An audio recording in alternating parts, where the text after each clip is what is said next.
Pastor Josué, ¿cómo fue criarse en una familia, digamos, ministerial? Yo no sé muy bien si ya era pastor o obrero en su tiempo cuando usted era chico. ¿Cómo fue criarse en una familia ministerial, pastor? Cuando mis padres vienen a Rosario, nosotros éramos bebés, yo era un bebé. Pero las memorias por allí más viejas que pudiera tener siempre están dentro de un contexto de una familia ya cristiana, de pastores o encargados de obra. Tengo muy pocos recuerdos vagos de la infancia, pero siempre jugando en la iglesia, cuando la iglesia se estaba construyendo. En su momento había una casillita ahí a aquel lado donde vivíamos, me acuerdo muy poquito, pero tengo algunas memorias ahí. Siempre la infancia mía fue hermosa. Nosotros siempre decimos que cuando venimos para este lado, que se tira la casillita, se hace la iglesia, vienen para este lado, nosotros no teníamos cama. Es verdad. Y esa era una memoria que a mí me queda muy fresca siempre porque la contamos siempre. Dormíamos con unos colchones de lana en el piso y como 5 o 6 años. ¿Verdad? La cama de mis padres era un elástico que venían de hierro, sin pata, y las patas de mi papá las hizo de bloc, de cemento. Pegó el bloc y las 4 patas y arriba puso el elástico. Esa era la cama. Y nosotros, los 3 hermanos más la abuela Puri, dormíamos en el piso.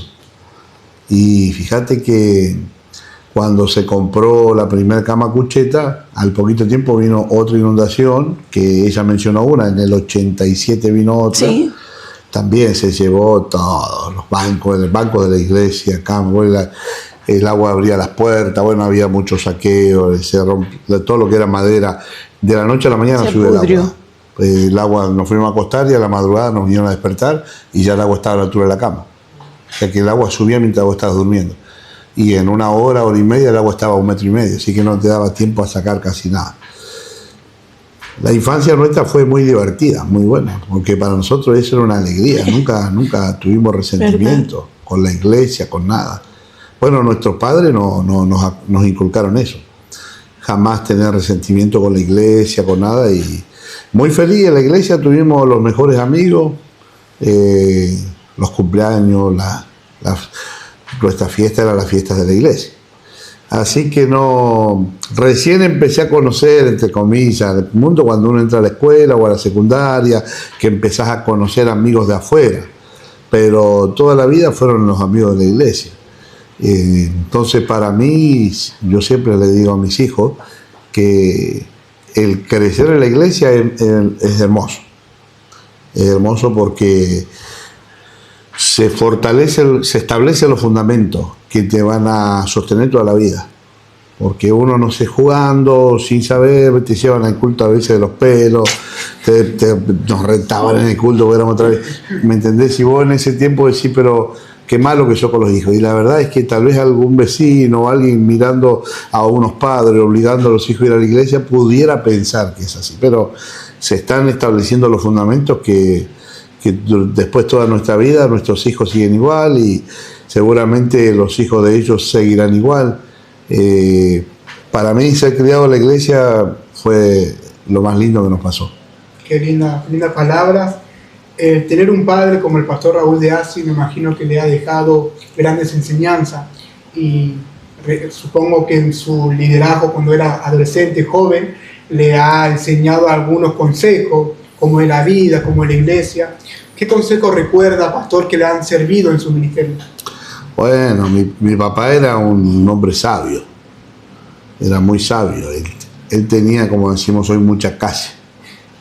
Entonces, él se daba cuenta, nosotros, en la niñez, mis padres viajaban mucho. Ella mencionó a la abuela Puri, la abuela Puri es la que nos criaba cuando ellos no estaban. Entonces, mi papá en los 80 hizo una conexión con un misionero en Uruguay y había veces que lo invitaban hasta 30, 20, 30 días. Sí, verdad. Y a veces se iban los dos. Y nosotros todo ese tiempo quedamos con la abuela Puri. Entonces, nuestra infancia, mi papá, si no estaba viajando, estaba en la Junta. Mi papá estaba en la Junta creo que desde el 80 por lo menos. Entonces, fue una infancia donde tal vez el rigor de la educación era de la mamá. Y yo me acuerdo que mi papá, si nos pegó 2 veces a David, a mí, habrá sido mucho. Quizás 3, exagerando.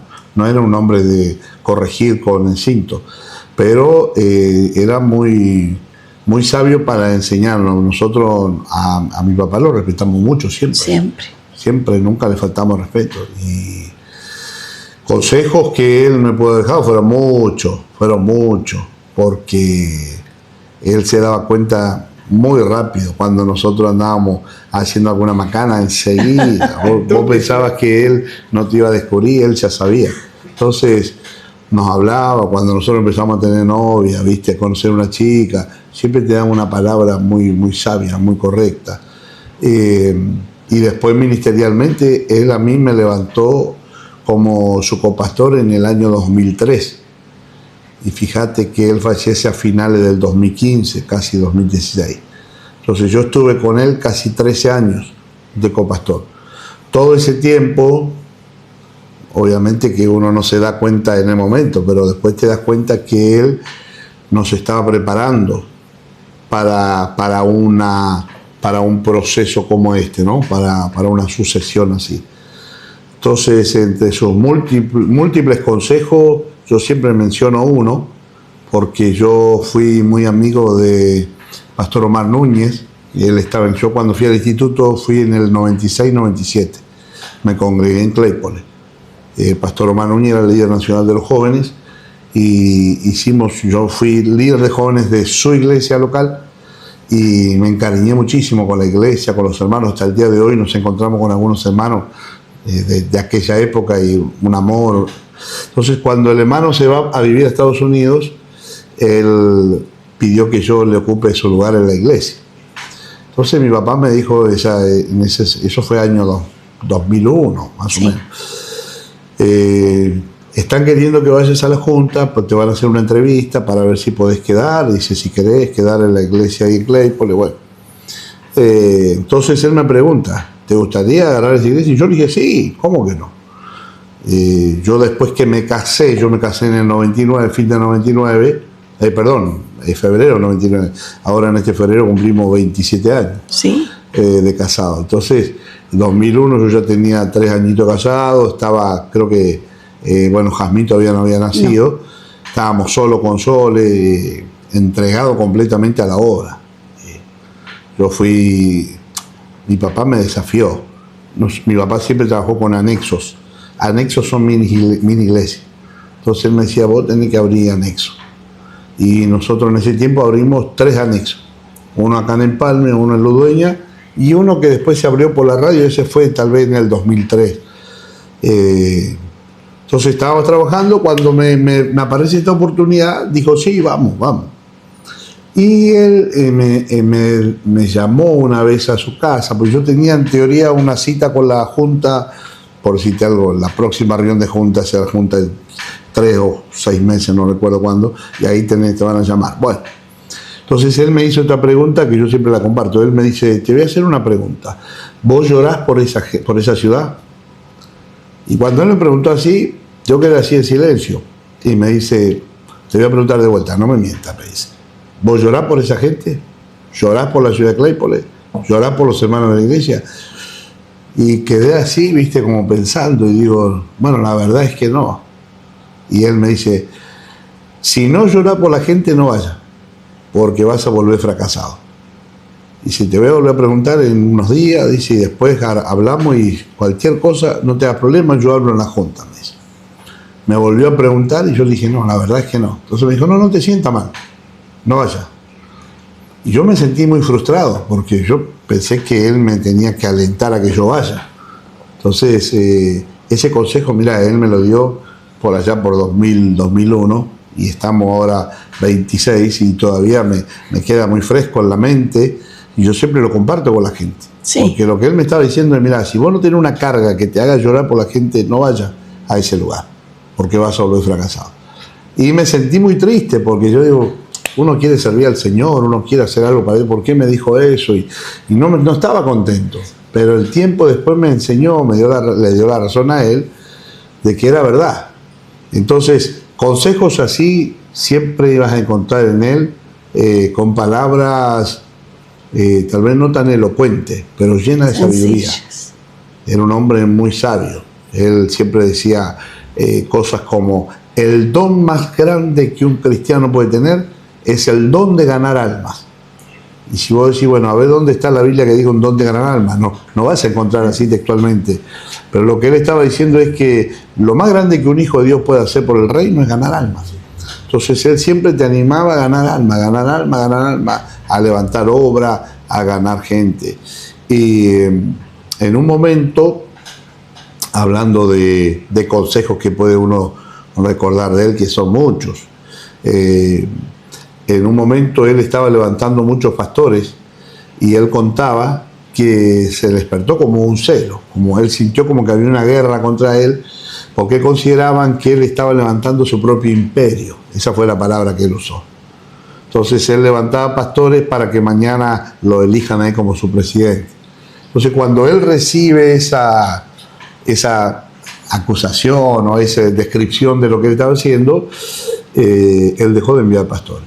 Entonces él decía estas palabras: los mejores hombres que yo tenía, los diezmadores, los que sabían predicar, los que empezaban a saber cantar y tocar la guitarra, yo los mandaba a la obra y me quedaba con los que no sabían hacer nada.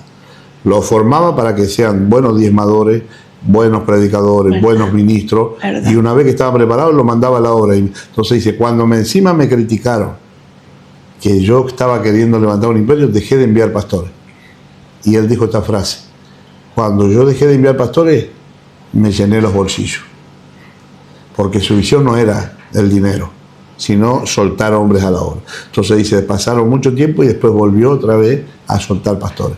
Acá en este distrito central, que ahora casualmente este mes se dividió, sí, porque somos muchísimas iglesias, el 90% son todos salidos del ministerio de él.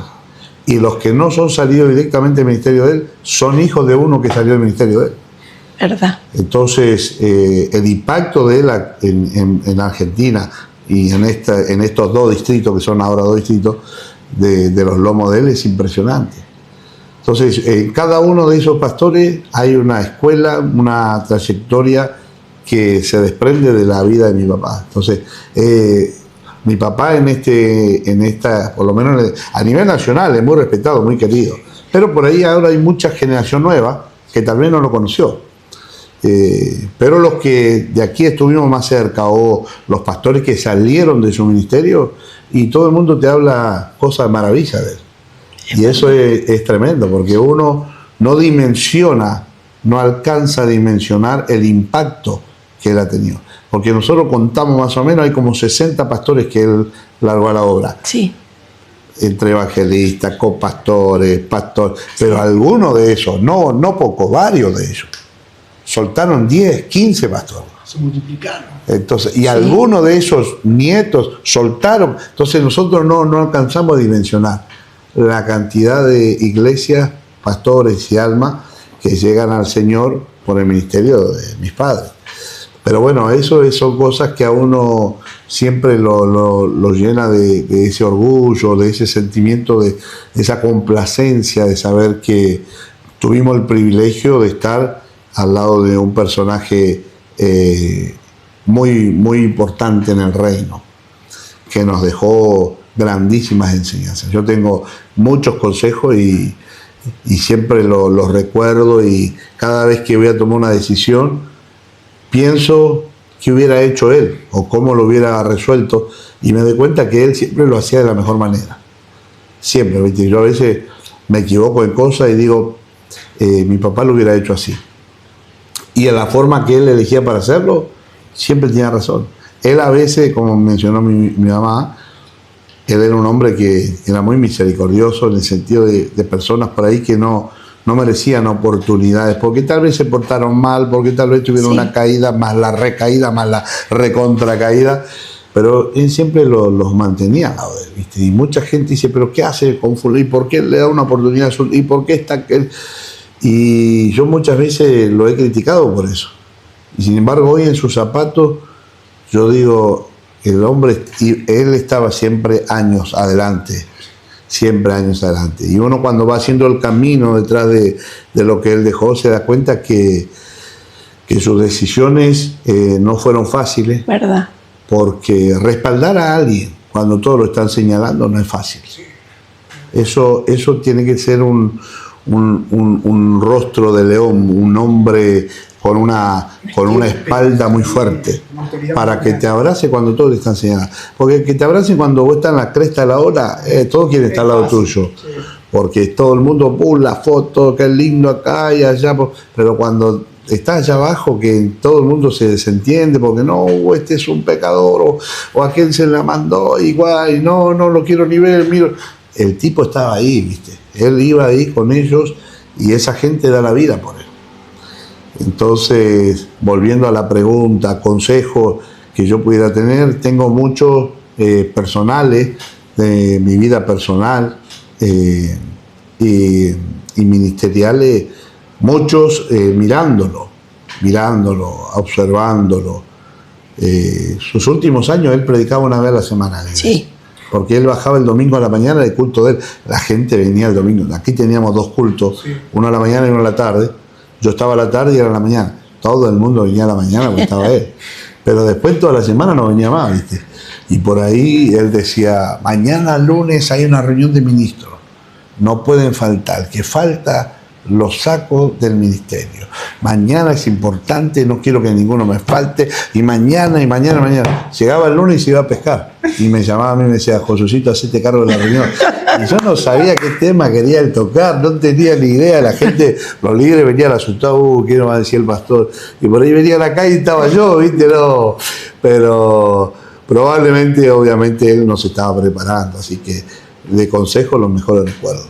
Qué lindo, encima moldearlo de esa manera, sí, es como decir, prepárate para lo que viene. Sí. Y además, pastor, también con el tema de la juventud, usted es un pastor joven en el ministerio. ¿Cómo fue tomar, como dijo su madre, esta antorcha pero muy caliente? Fue una decisión. ¿Cómo fue, sinceramente, pastor? Porque yo me imagino que somos seres humanos. ¿Cómo fue esa lucha entre sus pensamientos, siendo hijo, liderazgo? ¿Cómo fue esa lucha, pastor? Bueno, yo lo primero que a mí me fortaleció, bueno, obviamente el aval de mi mamá, sí, pero también el de mi hermano David, porque David estaba en el ministerio también, y él era el hijo mayor. Sin embargo, mi papá en su lecho de sus últimos días, sí, él lo dijo delante de David y delante mío, como para que quede bien claro. Él dijo, Josué, ¿vos vas a ser el pastor? Así me dijo, cuida de tu mamá. Y vos, David, apoyalo a Josué. Así le dijo él. Entonces, David se tomó esa palabra. David fue un hermano muy leal. Un hermano muy leal. Era terrible, habrá tenido muchas cosas que la gente pudiera criticar.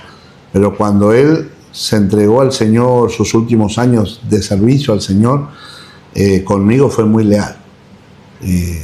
Nunca, porque en este tipo de situación hay muchas cosas en juego. Yo lo que encuentro es que tal vez yo no hice ningún cambio brusco, y probablemente si yo hubiera hecho algún cambio brusco hubiera lastimado más que hacer algún aporte significativo. Entonces pasaron muchos años que yo no hice ninguna cosa rara, por la razón de que me di cuenta que los ánimos estaban muy sensibles y cualquier cosa que yo, un golpe de timón, pudiera hacer que mucha gente se sienta mal. Personalmente me ha costado, he orado mucho al Señor, porque la gente muchas veces indirectamente, algunos sin darse cuenta, y algunos capaz que así lo hacían a propósito, pero algunos sin darse cuenta siempre te llevan a la comparación. Sí. Y es un poco, ¿cómo puedo decir? triste no es la palabra, pero injusto capaz, sí. porque él es mi papá. O sea, yo jamás quisiera hacer algo para dejar mal a mi papá o para creerme que soy mejor que él. Pero la gente a veces con sus actitudes, cuando algo no le gusta, enseguida trae la imagen de tu papá. Y eso, lejos de hacerme bien, me hace sentir mal. Pero no mal en el sentido de que yo desestime la imagen de mi papá, sino una tristeza, porque uno lo que está haciendo lo hace primeramente por Dios, pero también porque su papá confió en uno, lo enseñó, lo instruyó para que uno siga por ese camino. Entonces, los primeros años he tratado de caminar, pero con zapatos de algodón.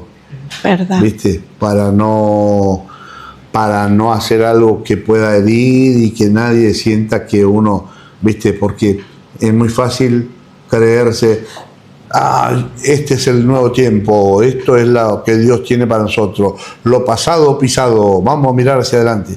Son frases que por ahí, si uno las desmenuza, pueden hacer muy mal a la gente. Más cuando la gente fue pastoreada por mi papá, bueno, casi 40 años.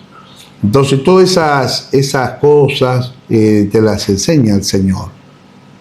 Yo siempre encontré en la oración mi mejor escuela. Y si bien ahora, por causa de que tengo 5 hijos, no tengo en mi casa mi cuarto de oración, pero yo cuando nos casamos yo tenía un cuarto exclusivo de oración. Hay veces que pasaba días enteros ahí. Entonces ahí uno aprende del Espíritu muchas cosas que no te enseña la vida. Entonces, mucha gente no ha sido por ahí muy sabia en ese sentido, pero mucha otra sí. Mucha gente entendió el proceso, entendió la transición, y no digo que me idolatraron, porque a muchos le ha costado muchos años aceptarme. Es verdad. Pero yo nunca fui imponente con mi figura, con mi posición, porque yo entiendo que yo vengo, yo siempre digo así, yo nací en una cuna de oro. Alguno dirá, pero yo no nací en cuna de oro. Yo digo, yo sí nací en cuna de oro, porque yo ya nací en una casa de hombres de Dios, de pastores, si bien desde las necesidades muchas, pero en las cosas espirituales o ministeriales, yo ya nací, yo venía acá a tomar mate con mi papá. La frase de mi papá era, gordito, vamos a tomar unos mates. ¿Me entendés? Y estaba acá tomando mate y te hablaba de fulano, te hablaba del sultano, y te hablaba de una familia, y te hablaba de la junta. Y el último viaje que era hacia la junta lo llevé yo en la chata. Él ya no podía manejar, estaba muy dolorido, no sabíamos que era cáncer todavía. Y todo el viaje de ida y de vuelta, ¿viste? Hablándome, vos tenés que estar ahí, vos tenés que estar ahí. Y yo delante de Dios, yo le digo, no, papi, a mí no me gusta eso. No es algo que me gusta. Aquí mismo, en nuestro distrito. Bueno, yo 3 veces rechacé que ponga mi nombre allí, pero no porque me haga el modesto o el humilde. Encontraba que yo acá tenía un trabajo grande. Sin embargo, él me decía, no, vos vas a estar ahí, vos tenés que estar ahí, vos tenés que llegar ahí. Y después con el tiempo, el pastor Loreta me dice, no, José, usted no puede sacar su nombre, usted tiene que sacar su nombre porque usted es un presbítero. Entonces, y dejé mi nombre y los hermanos me eligieron. Y yo estaba ahí, viste, como diciendo, pero esto era justamente lo que yo no quería que pase, porque sé que esto es más trabajo. Sí. Pero a la vez me acordaba de mi viejo, viste, y digo, en algún lugar él debe estar diciendo, te elige, que te va a tocar. Entonces, tuvo su lado dificultoso, porque tener que cubrir la espalda de él era algo muy grande, y hasta el día de hoy.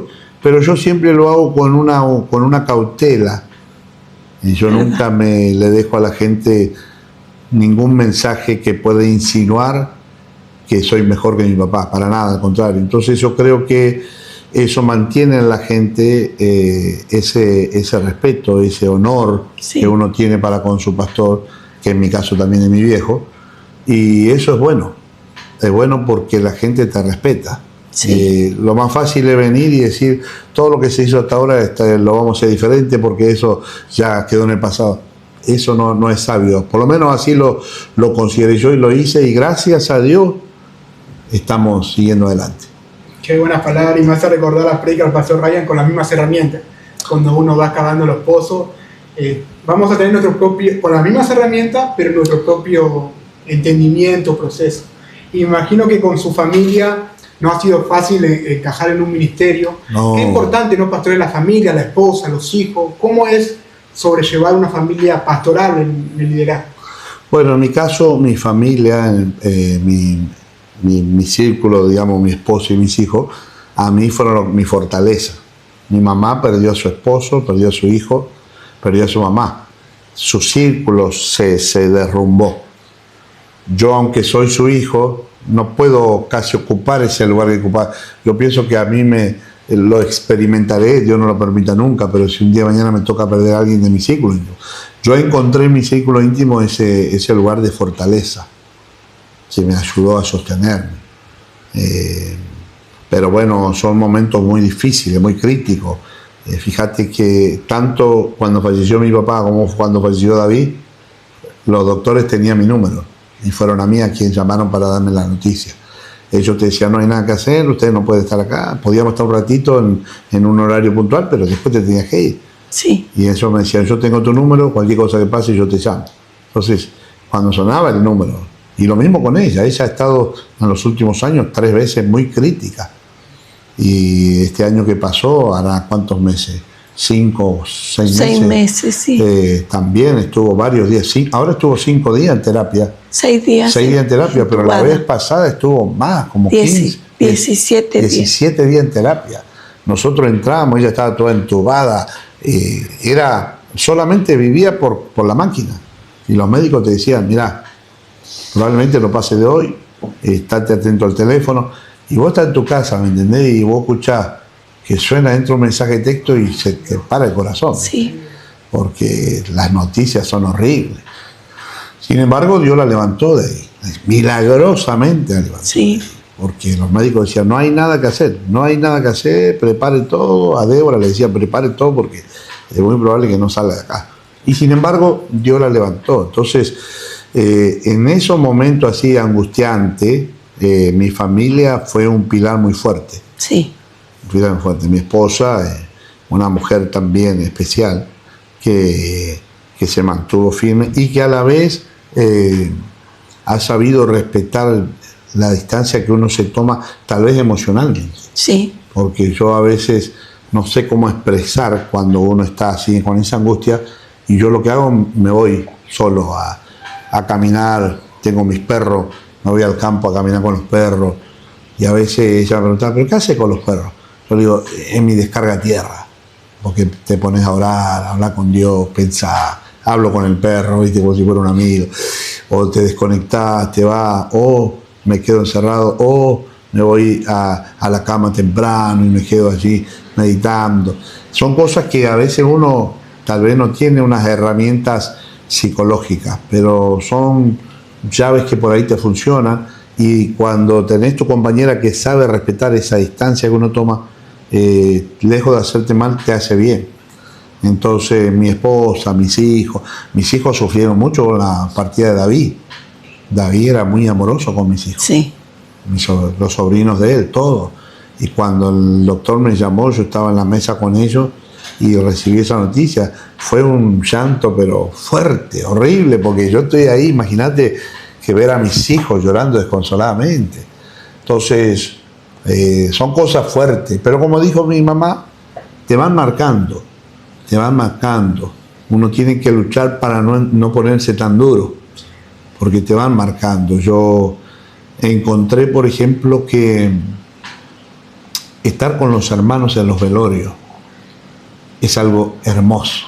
Fíjate lo que te estoy diciendo. Porque nosotros, cuando partieron nuestros seres queridos, el acompañamiento de los hermanos es tan hermoso, tan gratificante. Gente que viene a darle el respeto a tu papá, al esposo, al hijo de ella, a mi hermano. ¿Me entendés? Está ahí por ese hombre, por lo que hizo. Y eso en el dolor te reconforta. Entonces yo encontré que, como dijo ella, ayer fuimos al cementerio a sepultar a un hermano que estuvo con mi papá en los comienzos. Y estar ahí con su familia quebrada, su familia llorando, los hijos. Pero que ellos te digan, pastor, antes que lo sepulten a mi papá, quiero que usted nos dé una palabra.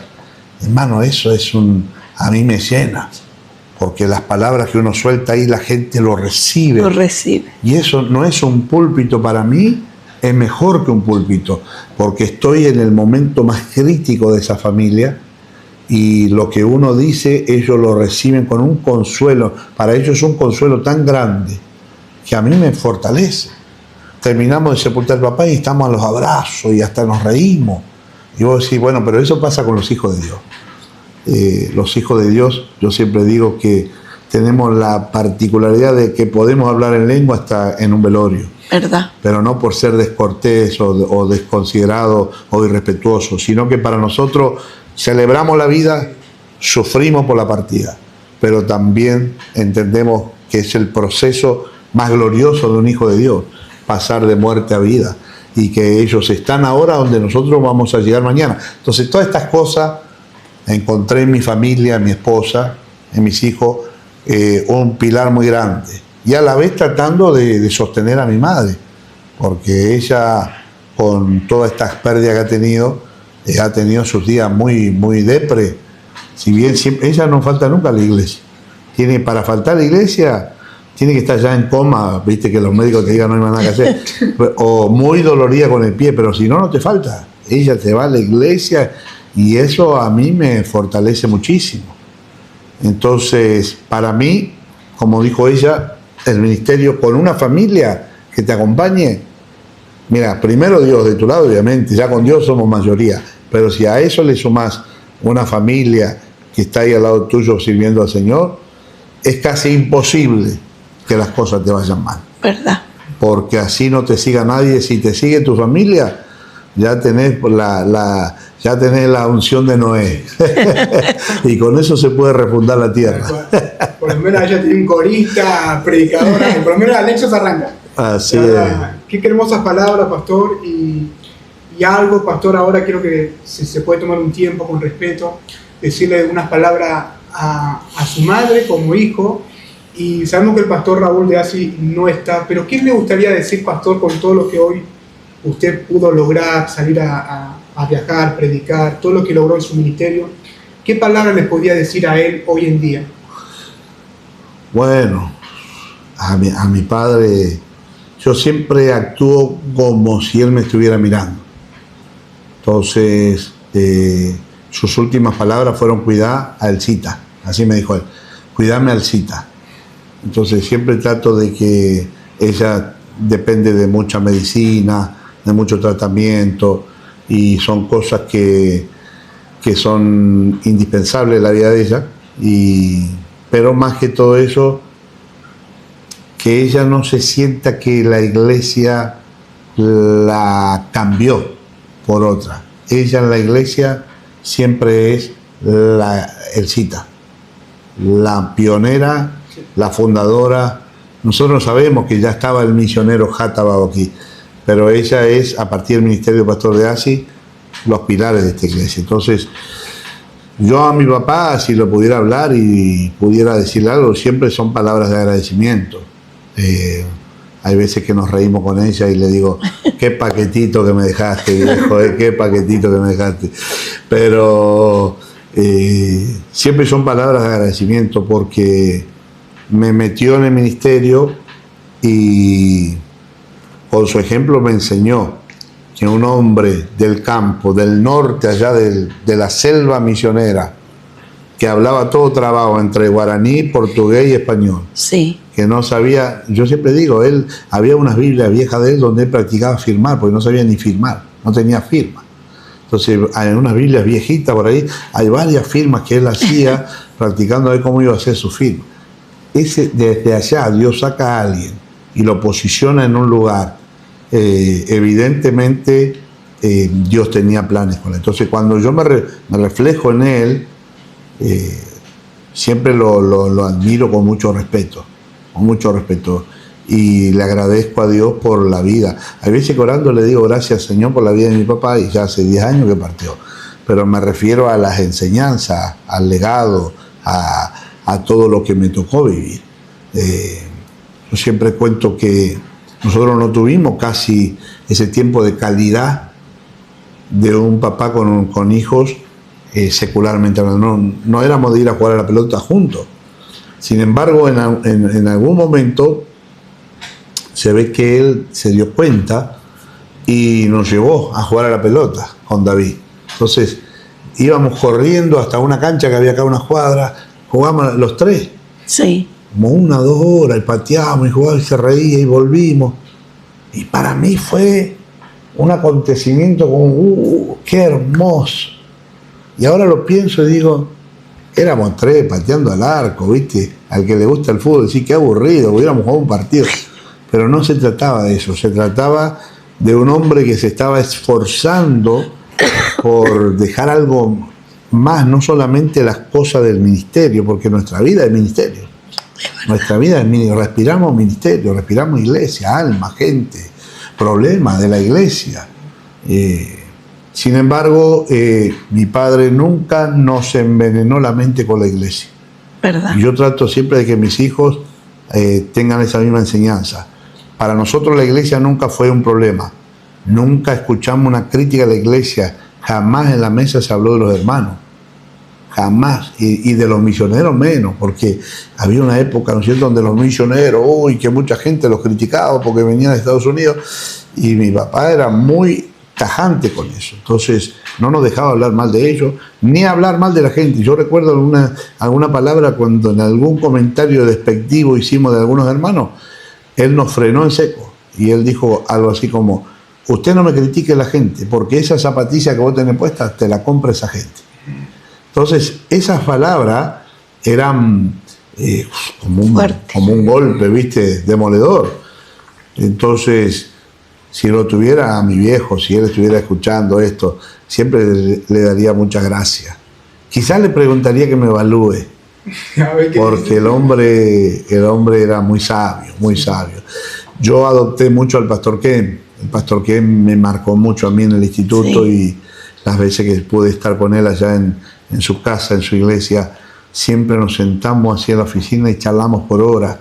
Y él es una persona que te evalúa, te examina, me pregunta dónde está, dónde vas a estar el año que viene, cuál es tu visión para este año, cómo lo estás logrando, qué hiciste hasta ahora, qué cambio, qué progreso, viste, te volvías loco. Yo estuve en Argentina casi 10 años de líder nacional de jóvenes, porque desde que se fue el pastor Núñez hasta finales del 2010 pasaron casi 10 años. Entonces el pastor Ken en su momento era mi presidente. Nos volvía loco. Él te regalaba un libro y te preguntaba por el libro y él te llevaba, me pedía conferencia, hicimos una cruzada acá en Rosario. Habíamos tenido una cruzada en el 82 donde recibimos el Espíritu Santo con el pastor Ryan, sí. Nosotros, no recuerdo qué otros chicos más éramos que estábamos ahí y recibimos el Espíritu Santo. En aquel tiempo recibieron como 280 el Espíritu Santo. Era un número, viste, sí. Una locura. Pasaron muchos años para que se rompa esa cifra. Entonces el pastor Ken me decía, quiero hacer una cruzada en Rosario que superemos esa cifra, ¿viste? Y el tipo, no, tiene que recibir más de 500. Bueno, empezamos y buscamos el lugar, hicimos en un estadio cubierto, Bueno, la cosa es que recibieron como 500 el Espíritu Santo, más de 500 el Espíritu Santo. No recuerdo si eran 1000, eso fue en el 2005 ya. Sí. Y fue una locura, fue un récord total, bueno. Y siempre marcándote desafíos. Entonces yo encontré en el pastor Ken, a partir de la partida de mi papá, un referente que te cuenta la costilla, ¿viste? Es alguien con quien, si vos vas a pasar un tiempo con el pastor Ken, sabe que te va a hacer preguntas que nadie te va a hacer y va a ir al grano, no te va a dar vuelta. Y mi papá era así. Mi papá por ahí, si estábamos compartiendo algo, él iba a ir al grano. Y extraño mucho esos momentos. Me da mucha pena que tal vez tuve mucha oportunidad de estar más cerca y ahora que no está, uno se arrepiente, ¿no? Pero yo siempre supe respetar, considero que he respetado la privacidad tanto de él. Fíjate que sus mejores amigos no éramos nosotros, eran pastores amigos de él que se iban a pescar, con los cuales pasaba horas, todos los lunes iban de pesca. Y yo nunca fui con ellos, porque consideré, mirá vos, no me gusta la pesca primero, sí. Pero dentro de mi ignorancia, consideré que esa es la privacidad de su amistad, y yo tengo que respetar eso. Entonces, esa distancia, a respetar esa distancia, ha hecho que yo lo respete y lo admire sin invadir sus cosas privadas. Entonces, por ahí extraño eso, ¿viste? Y digo, ¿por qué no hubiera estado? ¿Por qué no hubiera...? Por ahí escucho hermanos que fueron a pescar con él. Y yo digo, ¿por qué no fui yo a pescar con él? Sin embargo, entiendo que cada uno en su lugar y en su tiempo hemos aprendido y hemos mamado de él mucha sabiduría, experiencia de vida, y no tengo más que palabras de agradecimiento. Yo sé que un día nos vamos a ver en la eternidad y los que creemos que nos vamos a reconocer en la gloria, nos vamos a estrechar un abrazo y estar juntos con muchas palabras lindas de agradecimiento. Y ojalá, yo siempre le oro al Señor que partamos de esta tierra cuando el Señor venga por su iglesia, ¿no? Sí. Pero bueno, de no ser así, siempre tengo con mi papá y mi mamá también. Sí. Es una maestra también de la iglesia, de la vida. Ella nos ha instruido en las cosas de Dios firme. Mi mamá era más al choque, ¿viste? A ella le gusta blanco, blanco, negro, negro, no tiene grises. Mi papá era diferente. Mi papá era como más político, trataba de buscarle más la vuelta para no ser tan extremo. Pero mi vieja nos enseñó, no, si vas a servir al Señor, servirle con todo. Y mi papá siempre decía que él se sentía responsable por eso, porque él contaba el primer campamento que tuvieron de jóvenes, fue en una localidad de Entre Ríos, que no recuerdo donde eran un grupito que dice, tal vez no éramos más de 50 jóvenes, era el Campamento Nacional de Jóvenes. Y hicieron una fogata donde el predicador decía que escriban en un papel cómo querían ser, como qué personaje de la Biblia querían ser y cómo quería que sea su esposo. Entonces mi papá dice que escribió, él lo contaba, dice que él escribió, Señor, yo quiero ser como el apóstol Pablo, ganador de almas, y que mi esposa sea como Juan el Bautista. Entonces cuando ella manifestaba, viste, tipo Juan el Bautista, él decía, pero eso es lo que yo le pedí al Señor, que sea como Juan el Bautista, viste, con el hacha puesta en la raíz. Y bueno, mi vieja nos enseñó eso, esa pasión de ir al frente con excelencia, las cosas para Dios y para Dios lo mejor, y todo eso nosotros mamamos de eso. Y entonces yo estoy muy agradecido con mis padres porque fueron grandes maestros de nuestra vida y todo lo que nosotros tenemos hoy siempre se lo debemos a ellos. Primero a Dios, pero también a su escuela de vida que nos dejaron. Tal cual, pastor, son dos grandes referentes de nuestro país, y sabemos que usted también cuando fue joven conoció al pastor Ryan, a la familia Crossley, y hoy en día ustedes son referentes en predicaciones para los más jóvenes, y lo vemos predicar su humildad, su transparencia, su amor hacia las almas. Usted cuando era adolescente con el pastor Ryan, me imagino que eran amigos, y en ese tiempo ni se habrán imaginado a dónde iban a llegar el día de mañana. Yo me imagino que ni se esperaban llegar a eventos, conferencias. ¿Cómo fue vivir con el pastor Ryan, que hoy en día es un gran predicador, pero cuando eran adolescentes y lo que son hoy en día, pastor? Bueno, el pastor Ryan para nosotros es un hermano de chiquito. Bueno, sus padres también lo enseñaron mucho a sus hijos a ser muy naturales con los argentinos.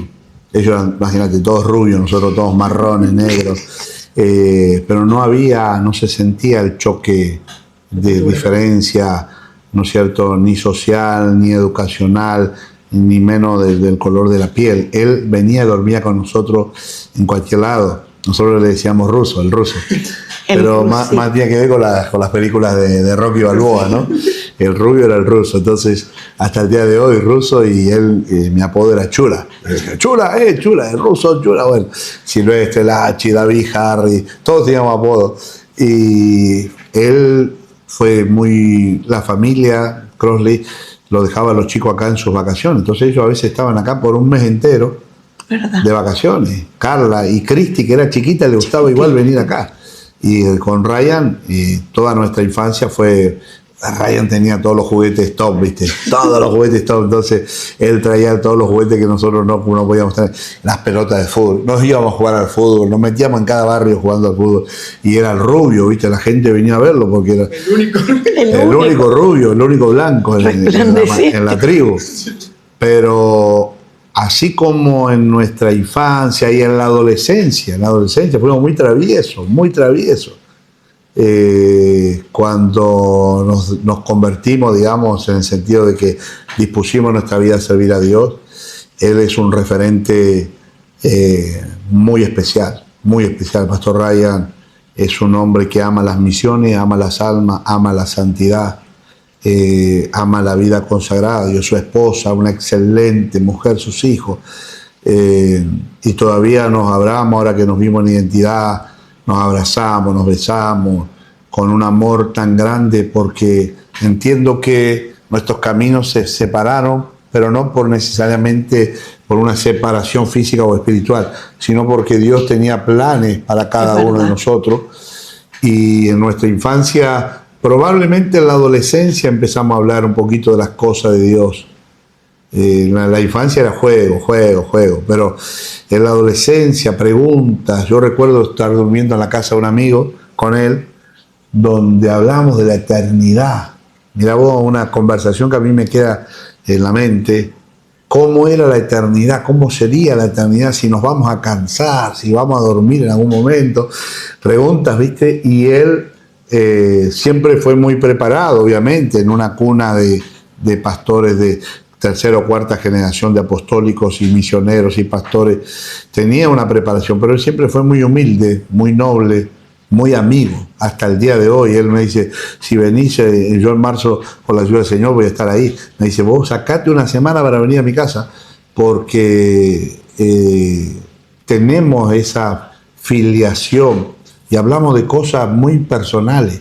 Él abre su corazón y me habla de cosas muy personales, y yo también le abro mi corazón y hablo de cosas personales de nosotros, de nuestra familia, de nuestro ministerio. Pero puntualmente con Ryan hemos encontrado que fuimos grandes amigos hasta el día de hoy, gracias a Dios. En un tiempo hicimos el congreso CIMA. Sí. CIMA se llamaba Conferencia Internacional Ministerial Apostólica. Y eso comenzó en el 2011. 2011 comenzamos aquí en Rosario, y después fuimos a Paraguay, después fuimos a Buenos Aires, después vinimos para acá, después estuvimos en Chile, y Ryan se acopló a esa visión y lo manejaba David, Pastor Kitty, Pastor Joy Beer, Ryan Crossley, estaba yo, no recuerdo si había alguien más, después vino creo que Ricardo, alguien más vino, pero después justo falleció mi papá. Y ya tomamos una responsabilidad más grande, y la última cima que hicimos fue en el 2014, que está Ryan con nosotros acá. Estaba en ese cima 2014, pudo venir Pastor David Bernard, Pastor Jorge Mendizábal, Pastor Doug Kleindes, Pastor Darry Crossley, bueno, Ryan Crossley, Joy Beer. No, fue tremendo. Tremenda. Y pura doctrinal, y a la noche un culto evangelístico con el Pastor Klein. Ese fue nuestro último congreso juntos, que organizamos juntos, pero siempre me dice, ¿cuándo vamos a volver a CIMA? ¿Cuándo? Porque él dice, tenemos que traer CIMA a Miami. Y yo le digo, encantadísimo, pero bueno, son cosas que el ministerio nos dio, sumó a nuestra amistad algo muy lindo, y es que venimos aparejados con familias, con hijos, con experiencia de ministerio. Yo sé que él personalmente ha tenido este año que pasó unas luchas terribles en su vida ministerial, y quisiera poder haber tenido el tiempo de estar con él, a comer un asado, charlar. Pero bueno, entiendo que también esta es nuestra escuela.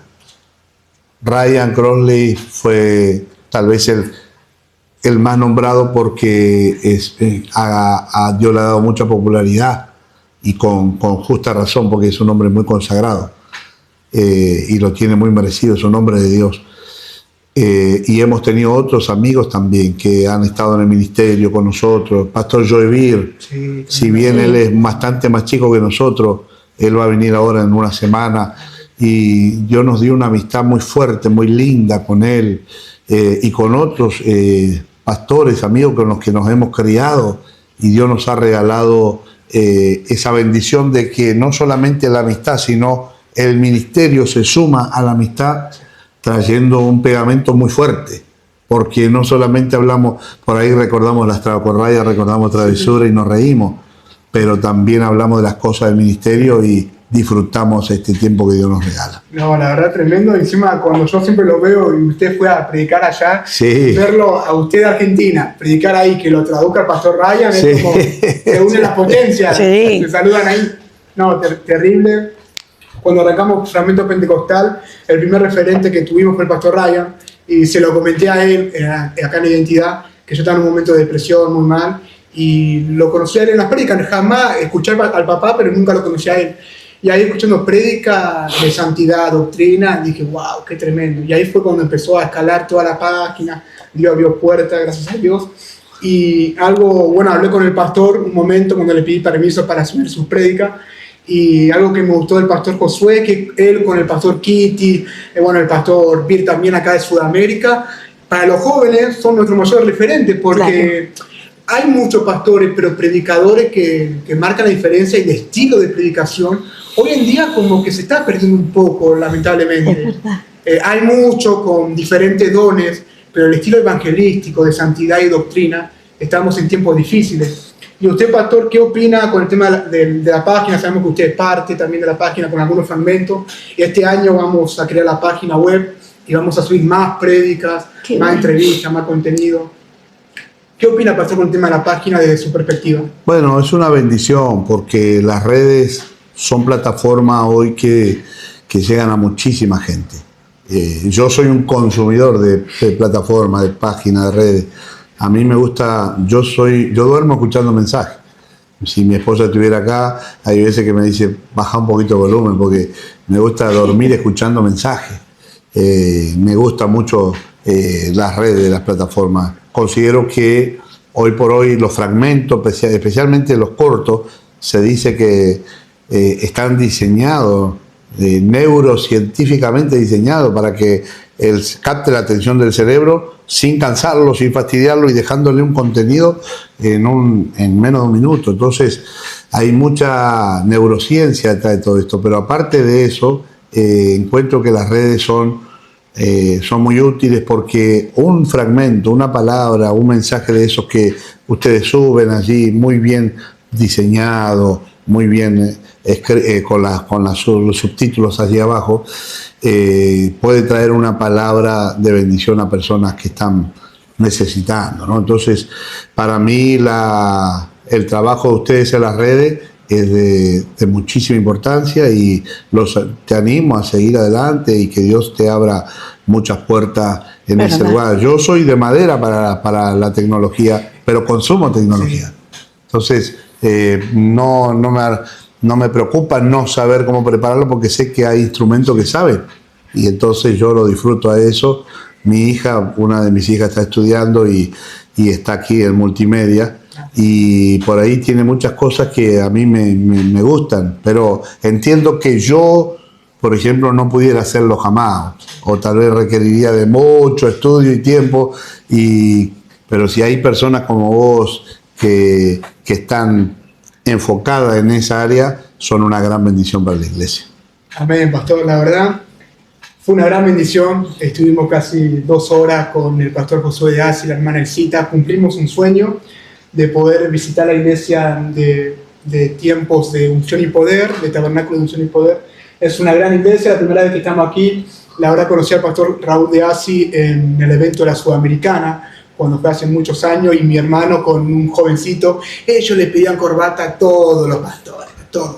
Creo que ellos dos después lo retaron porque ya se pasaron ya. Claro. Le pidieron a todos los pastores de Estados Unidos.